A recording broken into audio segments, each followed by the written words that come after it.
السلام علیکم ورحمۃ اللہ وبرکاتہ۔ تو آج سے جو ہے قراتیں شروع ہو رہی ہے، تو قراتوں میں کون سی عبادتیں کرنی چاہیے، کون سی عبادتیں کرنا بہتر ہے اور افضل ہے، اور یہ قراتوں میں عبادتیں کیوں کی جاتی ہے۔ تو آپ حضرات ویڈیو کو جو آخر تک دیکھیں کہ قراتوں میں جو عبادتیں کی جاتی ہے تو وہ اس لیے کی جاتی ہے کہ ہمارے نبی کریم صلی اللہ تعالیٰ علیہ وسلم کا فرمان عالی شان ہے کہ تم شب قدر کو، لیلۃ القدر کو رمضان مبارک کے آخری عشرے کی قراتوں میں تلاش کرو۔ تو اسی لیے شب قدر کی تلاش میں یہ آخری عشرے کی قراتوں میں عبادت کی جاتی ہے۔ تو یہ شب قدر چونکہ یہ بہت بڑی رات ہے، چونکہ اس کی فضیلت قرآن نے بیان کی ہے، یہ کسی اور نے بیان نہیں کی، بلکہ اللہ تعالیٰ نے قرآن مجید میں باضابطہ ایک سورہ ہی اس کی فضیلت کے تعلق سے موجود ہے، سورہ قدر۔ چنانچہ اللہ تبارک و تعالیٰ کا ارشاد پاک ہے انا انزلناہ انا انزلناہ، کہ بے شک ہم نے اس قرآن کو نازل کیا کہ کب؟ لیلۃ القدر میں۔ پھر خود ہی فرمایا کہ لیلۃ القدر ہے کیا، وما ادراک ما لیلۃ القدر، کہ لیلۃ القدر ہے کیا، اس میں عبادت کرنے سے کیا ثواب ملتا ہے، کیا نیکیاں ملتی ہے، اس کی فضیلت کیا ہے۔ تو قرآن نے آگے خود ہی کہا کہ لیلۃ القدر خیر من الف شہر، کے لیلۃ القدر جو ہے یہ 1000 مہینوں سے بہتر ہے، یعنی اس رات میں جگ کے عبادت کرنا یہ 1000 مہینوں سے بھی بہتر ہے، افضل ہے۔ اب 1000 مہینے کا اگر خالی حساب اگر کیا جائے تو وہ 83 ایئرس 4 منتھ ہوتے ہیں، 4000 یہ 83 ایئرس کہ جو اس رات کو پالے اور اس میں جگ کے عبادت کر لے تو اس کی عبادت جو ہے یہ 83 ایئرس 4 منتھ سے بھی جو ہے بہتر عبادت اور زیادہ عبادت کا جو ہے ثواب عطا کیا جاتا ہے۔ تو اسی لیے اسی رات کی تلاش کا حکم دیا گیا ہم کہ تم شب قدر کو تلاش کرو آخری عشرے کی قراتوں میں۔ تو وہ کل 5 قراتیں ہوتی ہیں، جس میں سے پہلی قرات 21ویں رات ہے جو آج کی رات ہے الحمدللہ، اس کے بعد پھر 23ویں رات ہے، اس کے بعد پھر 25ویں رات ہے، 27ویں رات ہے، اور لاسٹ اور آخری جو ہے 29ویں رات ہے۔ تو ان راتوں میں اللہ کے نبی صلی اللہ علیہ وسلم نے تلاش کرنے کا حکم دیا۔ تو چنانچہ اب اس رات کو تلاش کیا کریں گے، مطلب یہ کہ ان راتوں میں عبادت کرے بندہ عبادت کرے۔ اب عبادت تو کوئی بھی عبادت کر سکتے ہیں، آپ تسبیح پڑھ سکتے ہیں، نماز پڑھ سکتے ہیں، آپ قرآن کی تلاوت کر سکتے ہیں، لیکن خاص کچھ عبادتیں میں آپ کو بتا رہا ہوں کہ اس رات میں جو ہے خاص طور سے آپ یہ عشاء کی نماز اور فجر کی نماز جو ہے با جماعت ادا کریں، چونکہ ویسے تو جماعت سے نماز ادا کرنا مرد حضرات کے لیے یہ واجب ہے،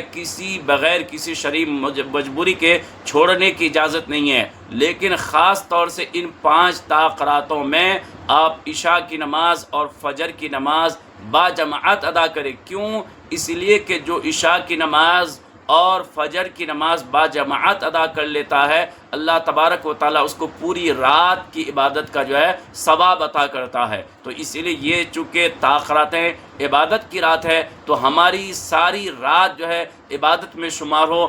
تو یہ بہت بڑی سعادت کی بات ہوگی۔ اسی لیے یہ 5 راتوں میں آپ عشاء کی نماز اور فجر کی نماز جو ہے یہ 5 رات جو ہے با جماعت ادا کریں۔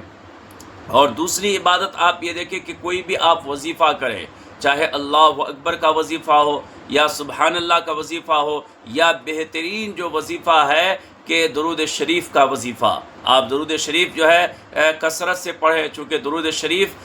یہ کی بہت بڑی فضیلت ہے۔ تو اس رات میں اگر اور یہ کہ کوئی ایک فکس کر لے کہ آپ کو کتنے مرتبہ پڑھنی ہے، کم سے کم 500 مرتبہ، 100 مرتبہ، 1000 مرتبہ، چونکہ جب آپ ایک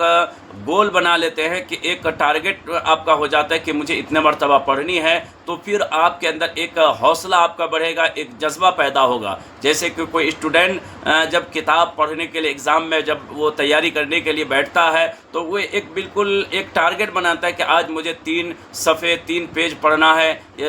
3 چیپٹر مجھے پڑھنا ہے، تو پھر وہ اسی حساب سے پڑھائی کرتا ہے۔ تو اسی طرح ان راتوں میں آپ جو درود شریف یا کوئی وظیفہ کریں گے تو آپ جو ایک ٹارگٹ بنا لیں کہ مجھے اتنے مرتبہ پڑھنی ہے۔ مثال کے طور پر اگر آپ کو 100 مرتبہ اگر درود شریف پڑھنی ہے تو جب آپ 50 مرتبہ پڑھ لیں گے تو پھر آپ کو خوشی محسوس ہوگی، چلو میں نے 50 مرتبہ پڑھ لیا ہے اور 50 مرتبہ بھی پڑھ لوں۔ تو اسی لیے وظیفہ کریں۔ نمبر 2، وظیفہ کی پہلی چیز تو یہ ہے کہ عشاء کی نماز اور فجر کی نماز باجماعت ادا کریں۔ دوسری چیز یہ ہے کہ آپ کوئی وظیفہ کریں، اور پھر اس کے بعد آپ کو یہ کرنی ہے کہ قرآن کی تلاوت ان تاخراتوں میں آپ خاص طور سے کریں۔ کیوں؟ اسی لیے کہ جیسے کہ آپ نے سماعت کیا کہ یہ نزول قرآن کا مہینہ ہے، اور خاص طور سے قرآن کا جو نزول ہوا ہے وہ شب قدر میں اس کا نزول ہوا ہے، یہ لوح محفوظ سے آسمان دنیا پہ، تو یہ نزول قرآن کی رات ہے۔ تو اسی لیے ان راتوں میں جو ہے خاص طور سے قرآن کی تلاوت کرے، چاہے 1 پارہ ہو، 2 پارہ ہو، یا 5 رکوع ہو، 10 رکوع ہو، جتنا بھی ہو آپ ان راتوں میں قرآن کی تلاوت کیا کریں۔ نمبر 3۔ نمبر 4 یہ ہے کہ آپ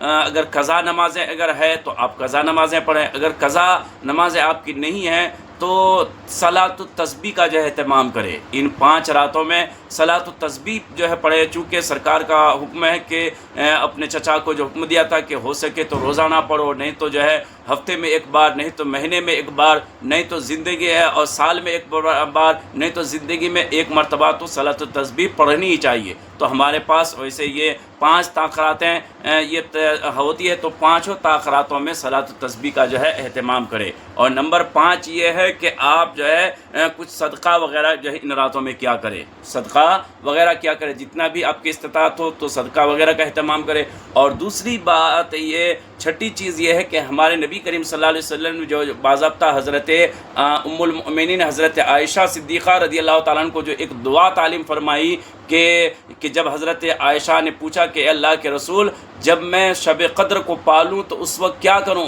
تو اللہ کے رسول نے یہ دعا تعلیم فرمائی، اللہم انک عفو تحب العفو فاعف عنی یا کریم، کہ اے اللہ تو معاف کرنے والا ہے، معافی کو پسند فرماتا ہے، تو مجھے معاف فرما دے۔ تو لہٰذا یہ دعا بھی 5 راتوں میں کثرت سے یہ دعا کرنی چاہیے، دعا پڑھنی چاہیے، چونکہ اس دعا کی تعلیم اللہ کے رسول نے دی تھی، تو لہٰذا اس دعا کو بھی ہمیں ان 5 راتوں میں پڑھنی چاہیے۔ تو لہٰذا یہ تو شب قدر کو پانے کے لیے 5 راتوں میں عبادتیں کی جاتی ہے، اور وہ عبادتیں تو کوئی بھی کر سکتے ہیں، لیکن جو میں نے بتایا کہ نمبر 1 عشاء کی نماز اور فجر کی نماز باجماعت ادا کریں، اور دوسرے نمبر پہ یہ ہے کہ آپ کوئی وظیفہ کریں، اور تیسری چیز یہ ہے کہ قرآن کی تلاوت کرے زیادہ سے زیادہ، اور اس کے بعد چوتھی چیز یہ ہے کہ آپ جو کوئی صدقہ وغیرہ کرے، اور 5ویں چیز یہ ہے کہ صلاۃ التسبیح پڑھے، اور 6ٹھی چیز یہ ہے کہ آپ وہ جو حضور کی بتائی ہوئی دعا ہے وہ دعا کا جو ہے کثرت سے وہ دعا جو ہے آپ جو ہے کریں اللہ کی بارگاہ میں۔ اللہ تبارک و تعالیٰ کی بارگاہ میں دعا ہے کہ اللہ تعالیٰ ہمیں یہ لیلۃ القدر شب قدر جو ہے ہمیں نصیب کرے، اور اس کے فیض و برکات سے مالا مال کرے۔ السلام علیکم۔